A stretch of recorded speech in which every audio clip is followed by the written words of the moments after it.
the last thing I wanted to talk about, which I enjoyed this conversation, I enjoyed everything we talked about, but the last thing as well, another passion of yours is Toastmasters. So I wanted to allow you a chance to kind of talk about that, how you started, where you are currently, and then ultimately your ultimate goals with that, and just ultimate goals in general. So I'll allow you to speak on that, and then we can, go ahead and close everything out. Well, I am an active member in a Toastmasters group, Shalom Toastmasters. I have been with them for a while. I enjoy. One of my reasons for becoming a Toastmaster was to come out of my comfort zone and to be Linda. And I really did like the invitation that they had. One Sunday I went to church and I was like, that would help. That would truly help. So I've stayed in Toastmasters. As I mentioned, I enjoy it. It has helped totally in helping me to reach another goal, in which is motivational speaking.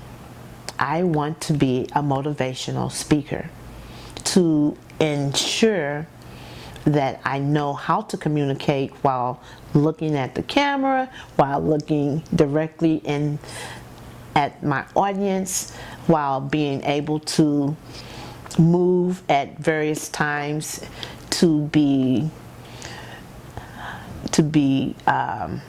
serious at times, to be critical, to be humorous at times. It gives me different types of speeches, different kinds of interviews and things. It's really helpful. So am I giving a plug for it? Yes. If you're not, if you've ever heard of Toastmasters, and don't be like me, when I first heard of a Toastmaster, I thought it was people that would give toast. I really did. I thought it was you just give them toast, but that's not it at all. That's not it. It's very educational. It helps you in your presentations of whatever you're doing. Even at this time when we're doing a lot of things that are virtual, it even helps then. So yeah, that's one of my goals, is to be a motivational speaker with all the various things that I have experienced through life.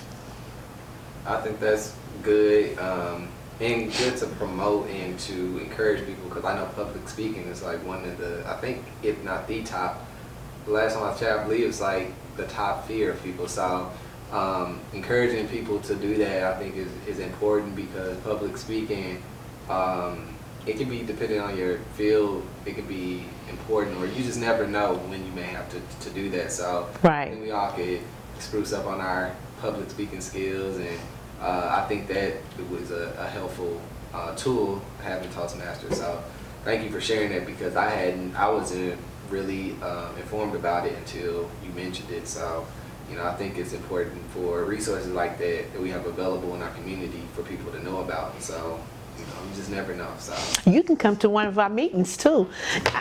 We meet every second and fourth Saturdays from 11 to 1, okay. And it's virtual. So I will give you that information, okay. And you can come to one of the meetings. Okay. Yeah. Yeah, I can check it out.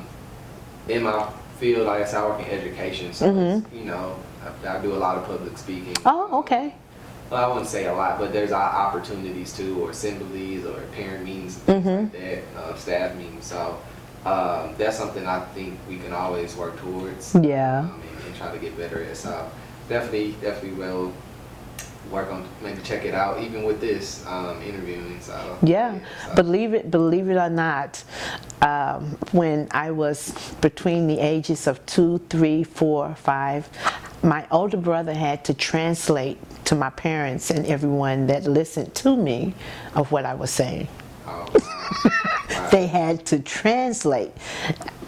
I could not, and my uncles, that was one of the things they would say, she's not talking. what did she say always? What is she saying? So my brother had to translate. Wow. Isn't that something? Yeah. He still thinks he has to translate. That's good. That's like I say. Right. A quick story. I know someone that's in radio, but they had a speech impediment growing up. And, you know, similar was always told. I know Steve Harvey shared a story of his. Yeah. So you just never know where people come from. Right. You know, and, you know, sometimes what people, you know, you don't look like, on the outside, you don't look like what you've been through. So Ooh. people just never, you just never know what anybody goes through. So I think it's good to share that, because we sometimes have this assumption that everything is all good, but we go through the same things. So I really appreciate you sharing your story, giving us a snapshot of, I know that's not everything, but that was a good snapshot. And, you know, being an encouragement and being a positive person and working with kids and just everything that you do. So thank you for sitting down with me and having an interview. And is there any closing statements, anything you want to say, or do you have any ways where if people are interested in like following or reaching out to you, where they can reach you, like on social media or anything? They can reach me on Facebook. I'm on Facebook and Instagram. So, and I do believe I have the daycare on Facebook, which is We Welcome You, and it's WEE, We Welcome You Daycare. Okay, and then your personal, like if they just want to reach out to your personal, like the Instagram or Facebook, what's that information? Is it just your name? It's just my name. Okay, which is? Linda Beecham. Okay. All right, so you all heard it there. So if you want to reach out, that's how you get in contact with her. Once again, thank you, Miss Linda, and I hope you all enjoyed the interview. Thank you. Bye-bye.